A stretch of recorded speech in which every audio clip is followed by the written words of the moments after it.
কৃষ্ণ, জয় রাধে গোবিন্দ, জয় জগন্নাথ। বন্ধুরা, শুভ সকাল।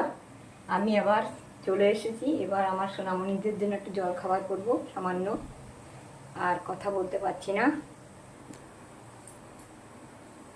কড়াইতে জল ফুটছে, আর এর মধ্যে আমি পাস্তা দিয়ে দিলাম।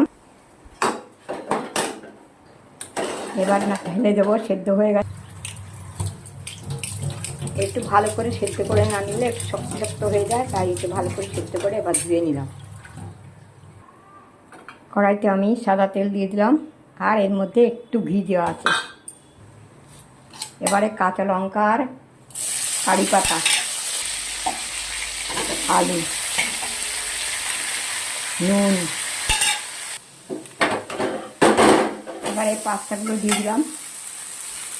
আর এটা পাস্তা মশলা করেছিলাম ঘরে, সেটা দিয়ে দিলাম।